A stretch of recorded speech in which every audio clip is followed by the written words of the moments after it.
Hello everyone. In this series of videos, we will be looking at the origins of certain monsters, the different variations they've received over the years, and how their movesets and attacks have evolved throughout each game. Remember to like and subscribe for more.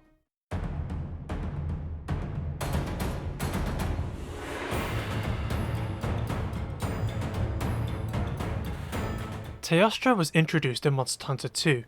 He is an elder dragon that resembles a chimera and has fiery abilities. He is known for being among the strongest monsters in the entire series. Teostra is very aggressive, often charging at hunters, swiping at them, or even diving at them.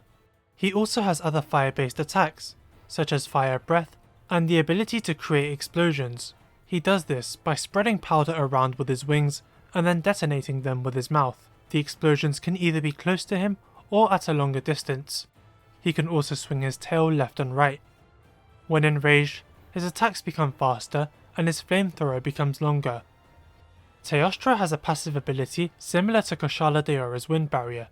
He expels extreme heat in an aura surrounding him, causing damage to anyone close to him and deflecting bullets. It can be negated by breaking his horns or tail. Now we cannot discuss Teostra without talking about Lunastra.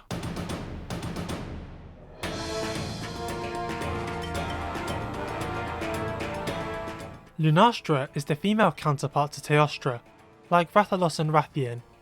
She is blue and has a crown on her head. The main differences between the two are that Lunastra's attacks are more telegraphed, and she can perform a flying attack where she blasts fire downwards. She is only available in the village single player quests, meaning she doesn't have a G-rank version and cannot be fought with others. In general, she is way less relevant than her male counterpart, which is probably why he alone returned for Monster Hunter 4. In this game, Teostra received some reworks. In the past, his flame aura covered his whole body, but in this game it only covers his head. The flame aura disappears whenever Teostra becomes enraged too. You might think this would make him easier, but Teostra received new abilities to compensate. Blast Blight was introduced in Monster Hunter 3 with the introduction of Brachydios, and now Teostra can use it when enraged.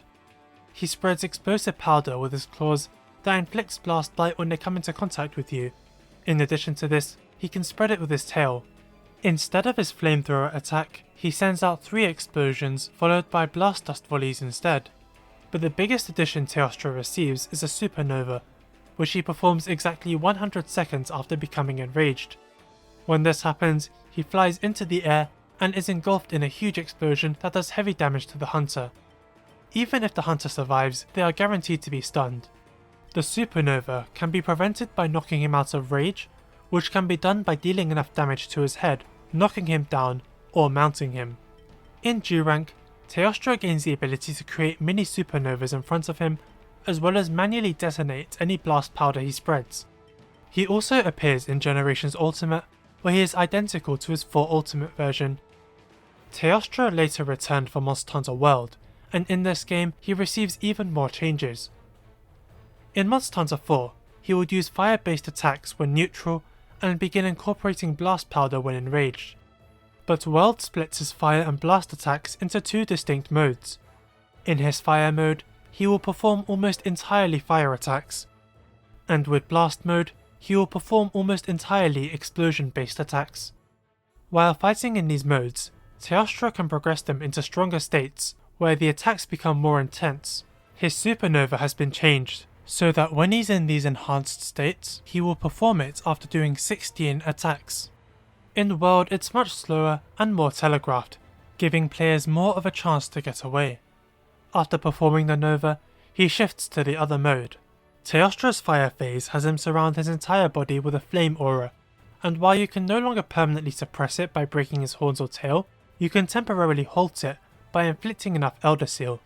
He has a new attack where he can spread flames or blast powder at close range in front of him, as well as an attack where he dives at you from the sky, which are all attacks shared with Kushala Daora. Arch-Tempered Teostra was added in a later update. Aside from dealing more damage and being resistant to flash bombs, he has a new attack where he creates explosions beneath his wings. This attack was carried over to Master rank, where Teostra's blast phase has some changes, where he will often leave blast powder in the air that leaves very powerful explosions over time. In fire mode, Teostra can now aim his flamethrower downwards, causing fire to spread across the ground. In blast mode, he has an attack where he reverses, spreading blast powder in front of him before detonating it. Teostra has had a very interesting journey up until now. He started off as a fire dragon, later being reworked so that blast became his main forte when enraged. Now in World, the fire and blast are balanced between him. Teostra is known as the Flame King Dragon, but that hasn't been his main forte for a while. Instead, that is now Lunastra's role.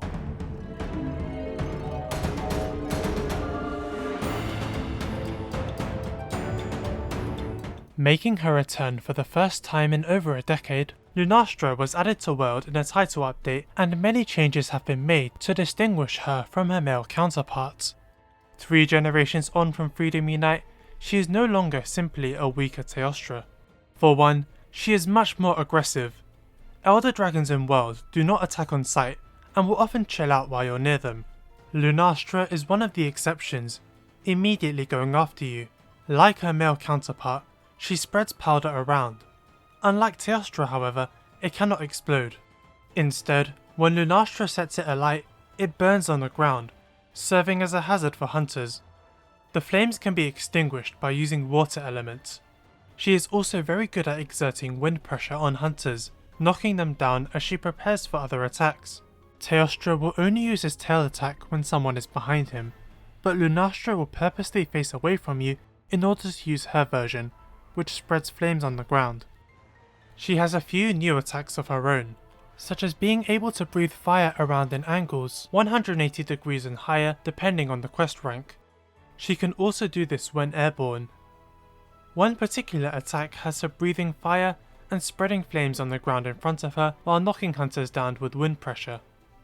In master rank, she can spread a heat wave in front of her which does steady damage and knocks the hunter down. Throughout the fight, Lunastra will charge herself up. You can interrupt this charge by attacking her, although she will retaliate. Once she is charged all the way, she will be ready to perform her supernova. Hers is different to Teostra, and some have dubbed it the hypernova. Instead of a single explosion you can avoid, she sends out 2 heat waves that affect the entire area she is in, draining the health of hunters and knocking them back with wind pressure. While it's harder to avoid than the supernova, you can still heal through it. Arch-tempered Lunastra can spread more fire than normal and can charge up her hypernova much faster too. Monster Hunter World is the first game to allow Elder Dragons to interact with each other, and there are often different interactions between all sorts of different monsters, such as turf wars. Teostra and Lunastra will never attack each other. If you encounter the 2 of them, they will focus their entire attention on you. In addition to this, if they are both enraged and one is ready to perform their nova, the other can join them in a bond attack where they combine their super and hypernovas for an ultimate nova, where after a huge explosion, heat waves spread across the area. Both Teostra and Lunastra have a special area in the Elder's Recess that will only be available to access when they are present on the quest, and it's where they go to sleep when injured. Teostra returned for Monster Hunter Rise's first title update, but Lunastra didn't come with him. He keeps most of Iceborne Teostra's master rank attacks, such as the downwards flamethrower and the row of explosions, and he can casually leave behind blast powder that detonates on its own like Iceborne. Teostra will often spread blast powder while performing other attacks, and he will try and knock you into them. In general, he chains his attacks together much more frequently. His supernova once again operates on a timer like it did in 4 Ultimate, but it takes 120 seconds rather than 100.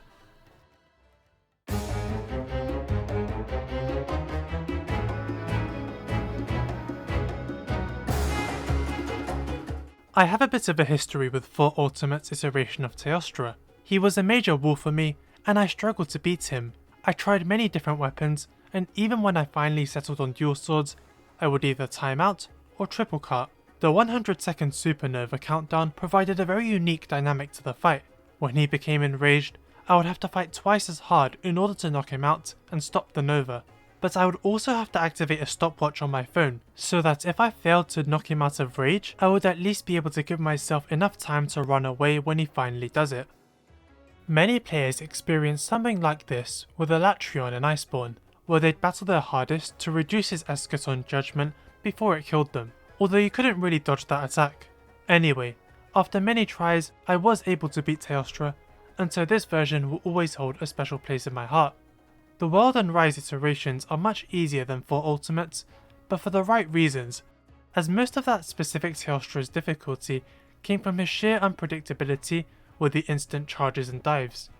Rise Teostra in particular can still provide decent difficulty with his many different attacks, and I find him both harder and better than the World version.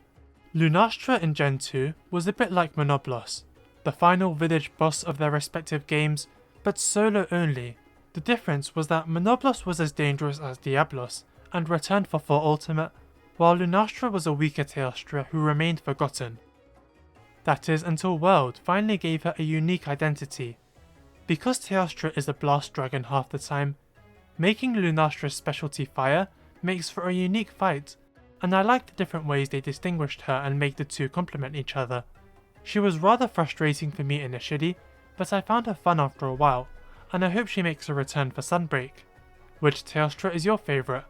Do you prefer Lunastra? Let me know in the comments. Thank you for watching this video, remember to like and subscribe, and have a good day.